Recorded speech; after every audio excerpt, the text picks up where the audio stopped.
2023 में export business के लिए क्या क्या चैलेंजेस हो सकते हैं और जो नए एक्सपोर्टर जुड़ने वाले हैं उनको ये चैलेंज कितना टफ लगने वाला है। देखिए, ये चैलेंज पिछले कुछ सालों से नए एक्सपोर्टर को काफी ज्यादा परेशान कर रहे हैं और ये जो है वो फैक्ट भी है, क्योंकि जो एक्सपोर्टर बिजनेस करना चाहता है, जो व्यक्ति एक्सपोर्ट बिजनेस में आना चाहता है, उसके लिए ये मेजर प्रॉब्लम हो सकती है। नमस्कार, मैं Yogesh Purohit, international export import business trainer.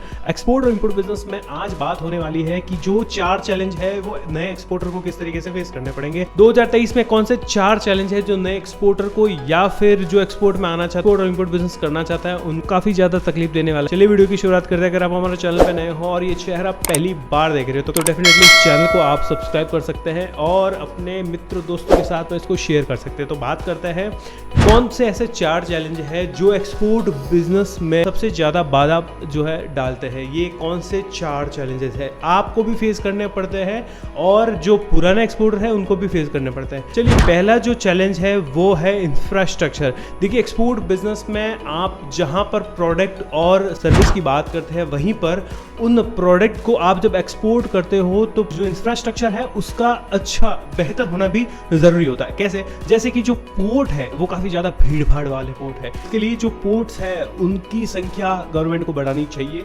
ताकि लोगों का जो एक्सपोर्ट बिजनेस के प्रति जो भाव बढ़ रहा है वो बढ़ता जाए, ना कि कम हो जाए। क्योंकि निरंतर हम लोग वृद्धि देख रहे हैं, एक्सपोर्ट बिजनेस में लोग आ रहे हैं और काफी ज्यादा वृद्धि देख रहे हैं, बहुत ज्यादा लोग अपने प्रोडक्ट और सर्विस को एक्सपोर्ट कर रहे हैं। लेकिन ये आंकड़ा और भी ज्यादा मजबूत हो सकता है और भी ज्यादा ग्रो कर सकता है अगर इंफ्रास्ट्रक्चर में थोड़ा सा अच्छा पैनापन आ जाए तो ये बात हो गई, जो भीड़ भाड़ वाले पोर्ट है उसको थोड़ा सा बड़ा बनाया जाए। और दूसरी चीज, क्योंकि भीड़ भाड़ वाले इसलिए बन जाते हैं क्योंकि यहाँ पे लोगों की आवाजाही नहीं होती, यहाँ पर होती है कंटेनर कार्गो की आवाजाही। और ज्यादा वहां पर जो ट्रक्स रहती है, जो कार्गो कंटेनर रहते हैं, वहां पर रखने की जगह काफी कम पड़ जाती है। अब जब रखने की जगह कम पड़ जाती है तो क्या होगा, जो माल आज पहुंचने वाला होगा वो 2 दिन बाद पहुंचेगा। तो ये जो आप समस्या फेस कर रहे हो कि माल को टाइम पर नहीं पहुंचाया जा सकता, तो ये अगर अपने पास इतना इंफ्रास्ट्रक्चर अच्छा हो कि अपने गुड्स को अपने एक्सपोर्ट करते टाइम उसमें टाइम ना लगे। आज अपने एक्सपोर्ट किया है, आने वाले 4-5 दिन में आपका गुड्स जो है आपके बायर को मिल जाए। तो इस तरीके का जो इंफ्रास्ट्रक्चर है उसके ऊपर काम करने की जरूरत है। उसका एक दूसरा कारण है रोड्स की क्वालिटी अच्छी नहीं होना। जो कार्गो कंटेनर आपके शहर से पोर्ट की ओर रवाना हो रहे हैं उसको 2 दिन लग रहे हैं, 1.5 दिन लग रहे हैं, तो उस टाइम पीरियड को कम किया जा सकता है बेहतर रोड बनाकर। तो ये काम चल रहा है, प्रोसेस चल रहा है, बहुत सारे हाईवे बन रहे हैं, मेगा हाईवे बन रहे हैं, लेकिन उस कंस्ट्रक्शन की वजह से भी अभी प्रॉब्लम आ रहा है। तो ये जब भी पूरा होगा तब में भी हो सकता है कि और ज़्यादा लोग इसमें इन्वॉल्व हो और ज़्यादा कंस्ट्रक्शन चालू हो, तो ये में भी हो सकता है ये प्रॉब्लम चलती रहे, या फिर हो सकता है कि नितिन गडकरी साहब इसके लिए कुछ समाधान निवारण कर सकते हैं। तीसरा पॉइंट आता है कनेक्टिविटी की कमी। देखिए, यहाँ पर हाईवे तो बन रहे हैं लेकिन जो रोड्स हाईवे को कनेक्ट कर रहे हैं वो थोड़े से खस्ता है, तो उन रोड की कनेक्टिविटी को थोड़ी बढ़ानी चाहिए। और दूसरा इसमें एक और कारण है कि जो डिपोर्ट है, जो आईसीडी जो ड्राई पोर्ट है, उनकी संख्या भी इतनी नहीं है जितनी होनी चाहिए। वो इसके लिए तो ड्राई पोर्ट की जो संख्या है उसको भी बढ़ाना चाहिए इंडियन गवर्नमेंट को। उसके बाद में जो रेल इक्विपमेंट है, क्योंकि मोस्ट ऑफ जो ड्राई पोर्ट से जो कार्गो मूव होते हैं पोर्ट की तरफ, सी पोर्ट की तरफ, तो वो रेल इक्विपमेंट जो है वो काफ़ी खस्ता है, पुराने होते हैं, तो उनसे उतना ज़्यादा जल्दी काम नहीं हो पाता है जितना आज की जनरेशन को चाहिए। तो वो एक चीज़ हो सकती है कि पुराने जो रेल इक्विपमेंट है उनकी जगह नए इक्विपमेंट को यूज़ किया जाए या फिर उनको ही बेहतर बनाया जाए, तो ये चीज़ एक हो सकती है। तो ये पहला चैलेंज था। दूसरा चैलेंज आता है क्रेडिट एक्सेस। देखिए, एक्सपोर्ट बिजनेस करना है तो अच्छा पैसा लगता है, ताकि आप जितना पैसा लगाओगे उतना ही पैसा आप बनाओगे। तो ये क्रेडिट एक्सेस, आप जब जितना एक्सपोर्ट कर रहे हो, जो प्रोडक्ट भेज रहे हो, उसके लिए लोन वगैरह की जो सुविधा होती है वो लिमिटेड होती है। जो फाइनेंस होता भी है, जो फाइनेंस मिलता भी है लोगों को, वो हाई कॉस्ट फाइनेंस होता है। मतलब जो लोन्स वगैरह प्रोवाइड किए जाते हैं उनके ऊपर ज्यादातर जो फाइनेंस रेट होती है वो ज्यादा होती है, जिसके कारण क्या होता है कि लोगों का एक्सपोर्ट होने के साथ साथ में उसका जो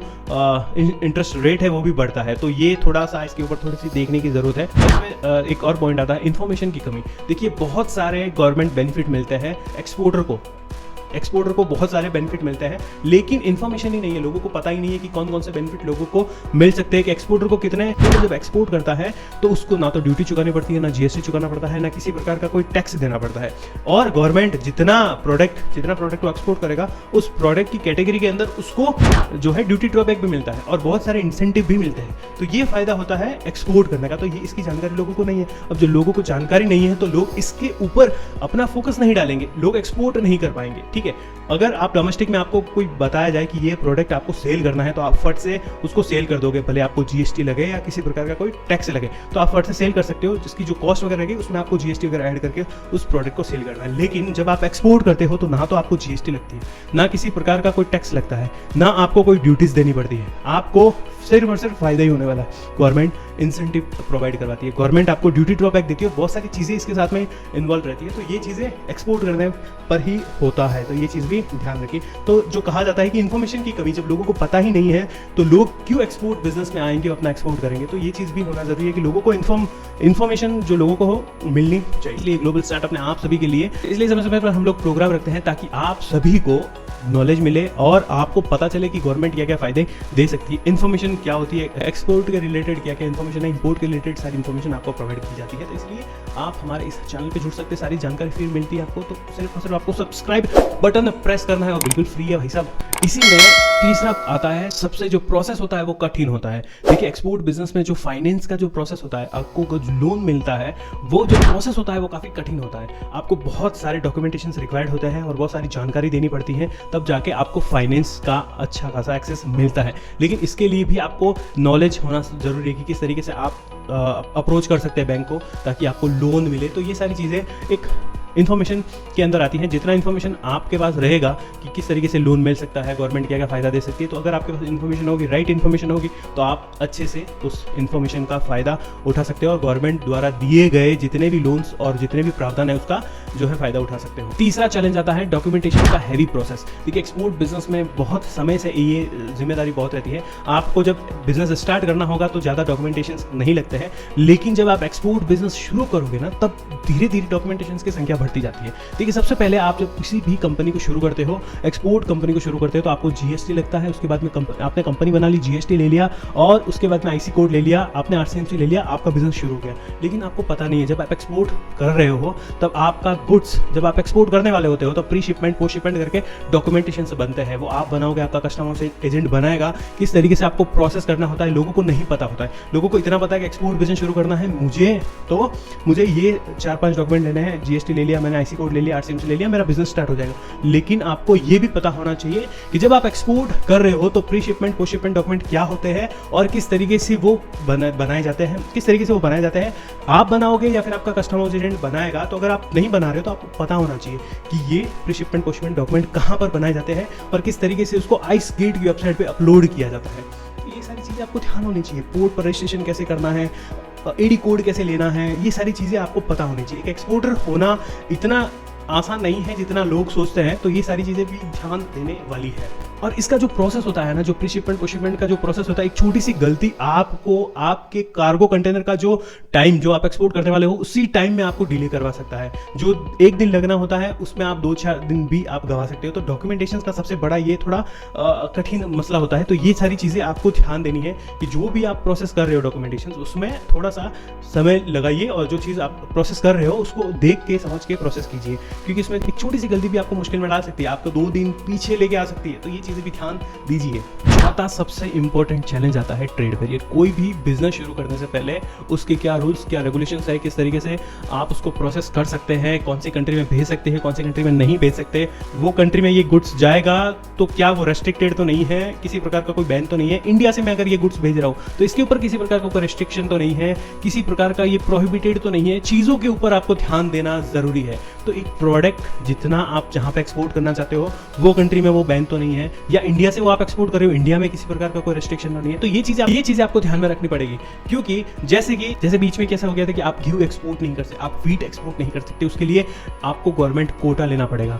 शुगर एक्सपोर्ट नहीं कर सकते, उसके लिए आपको गवर्नमेंट कोटा लेना पड़ेगा। और ये सारी चीजें जो है ना, ये चीजों को आपको पता ही नहीं है कि यार ये चीजें मैं एक्सपोर्ट कर रहा हूँ तो क्या इसके लिए कोई गवर्नमेंट की कोई गवर्नमेंट ये प्रोडक्ट क्या गवर्नमेंट में आता है या गवर्नमेंट से इसका कोई स्पेशल लाइसेंस लेना पड़ेगा। तो ये चीज़ें इसमें आता है ट्रेड बैरियर। जैसे कि कोई भी प्रोडक्ट हम लोग इंपोर्ट करवाते हैं तो उसके ऊपर हाई ड्यूटीज लगती है, ठीक है। ड्यूटीज के साथ साथ में अपने को जीएसटी भी पे करना पड़ता है। जीएसटी के बाद में जब वो इंपोर्ट किया जाता है गुड्स, तो उसकी जो कॉस्ट होती है वो काफ़ी ज़्यादा बढ़ जाती है, जिसकी वजह से प्रॉपर तरीके से आप एक नेगोशिएशन डोमेस्टिक मार्केट में नेगोशिएशन नहीं कर पाते हो। जैसे कि आप 100 रुपये की कोई चीज़ मंगा रहे हो, उसमें से 50 रुपये तो आपका ड्यूटीज़ एंड जीएसटी लगने वाला है, तो वो प्रोडक्ट की जो कॉस्ट है वो आपको 150 रुपये पड़ रही है। तो इसी तरीके से जो ट्रेड बैरियर है, जो इम्पोर्ट ड्यूटीज़ हो गई, इसलिए कहा जाता है कि जो इम्पोर्ट करते हैं ना तो बहुत सारी ड्यूटीज़ लगती है, जिसकी वजह से ट्रेड बैरियर काफ़ी ज़्यादा आता है। बहुत सारे लोग कंसिस्टेंट नहीं हो पाते हैं। कोई लोग इम्पोर्ट करवाना चाहते हैं तो इम्पोर्ट करते तो है, लेकिन वो कंटिन्यूसली इम्पोर्ट नहीं कर पाते। जो कंसिस्टेंसी रहती है ना वो इंपोर्ट की नहीं रहती है, क्योंकि एक बार माल उनका बिका, दूसरी बार नहीं बिक रहा है, तीसरी बार बिका, चौथी बार नहीं बिक रहा, तो वो सारी चीजें कंसिस्टेंसी में आती है। वो जितना उनका मार्केट में पकड़ रहेगा उतना ही ज्यादा वो प्रोडक्ट सेल करवाएंगे। अगर कंसिस्टेंसी नहीं है, वो सेल ही नहीं कर पा रहे, तो फिर अगली बार वो इंपोर्ट नहीं करवा सकते या अगली बार वो एक्सपोर्ट नहीं करवा सकते। तो ये चीजें भी जरूरी है। तो ये जो 4 चैलेंज है वो इतने ज्यादा टफ नहीं है, लेकिन आप अगर कंसिस्टेंसी रखोगे एक्सपोर्ट बिजनेस के अंदर, तो आपको सारी चीजें, सारी ट्रिक्स, सारे रूल्स एंड रेगुलेशंस, कौन कौन से गवर्नमेंट बेनिफिट है, ट्रेड बैरियर होते हैं, प्रोडक्ट की कैटेगरीज है, वो सारी चीज़ें आपको अगर पता हो जाएगी तो आने वाले समय में आप एक रेगुलर बेसिस पे एक्सपोर्टर बन सकते हो। तो ये तभी पॉसिबल है जब आप थोड़ा सा गहनता से इसको लेंगे। ये सारी चीज़ें 2023 में फेस हो सकती है नए एक्सपोर्टर के लिए। होप सो आप सभी को वीडियो पसंद आया होगा, तो वीडियो को लाइक शेयर सब्सक्राइब डेफिनेटली कर दीजिएगा। और आपके मन में भी किसी प्रकार का कोई डाउट है, लगता है कि कोई प्रोडक्ट आप एक्सपोर्ट करना चाहते हो और नहीं हो रहा है, आप कमेंट कीजिए प्रोडक्ट का नाम डिटेल के साथ में, उसके ऊपर वीडियोस बनाएंगे। डेफिनेटली मिलते हैं अगले वीडियो में। टिल देन जय हिंद, जय भारत।